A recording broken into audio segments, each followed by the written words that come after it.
میں اگلے سوال کی طرف بڑھتے ہیں.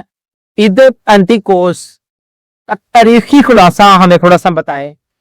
عید پینتیکوس جو ہے، جیسے کہ میں نے کہا کہ عید پینتیکوس یہ 50واں دن ہے. اسی دن جو ہے وہ شریعت ملی ہے، اور اسی کو جو ہے وہ سب یہودی لوگ جتنے بھی تھے یا بنی اسرائیل قوم وہ یہاں پر جمع ہوتے تھے اسرائیل میں. بلکہ عید فصح پر اس سے پہلے عید فصح ہوتی ہے.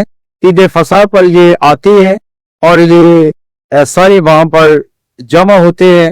اور اسی دن جو ہے وہ ان کو جو قانون ملا، یہ اس کی ہسٹری یہ ہے کہ اس جو قانون ملا ہے اس کے تحت جو ہے وہ سارے خدا کے کلام کو جو ہے وہ حاصل کرتے تھے اور سنتے تھے.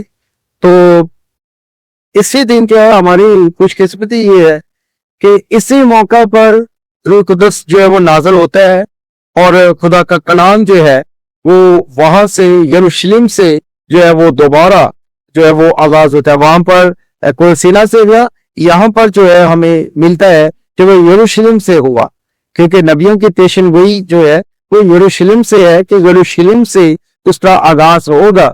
تو اس طرح جو ہے عید پینتیکوس جو ہے ہمیں یہ ملتا ہے کہ یہ 50واں دن مسیح یسوع کی موت سے لے کر وہاں پر عید فصح تھی، اور بقرے کی یا مینڈے کی قربانی تھی، اور یہاں پر مسیح یسوع کی قربانی ہے. اس سے لے کر تو مسیح یسوع کے آسمان پر جانے تک تو یہ 50 دن جو ہے یہ بنتے ہیں. 50ویں دن جو ہے یہ اسی طرح جو ہے عید پینتیکوس آتی ہے، اور اس میں جو ہے خدا کا کلام یا فضل کی شریعت جو ہے وہ نافذ ہوتی ہے.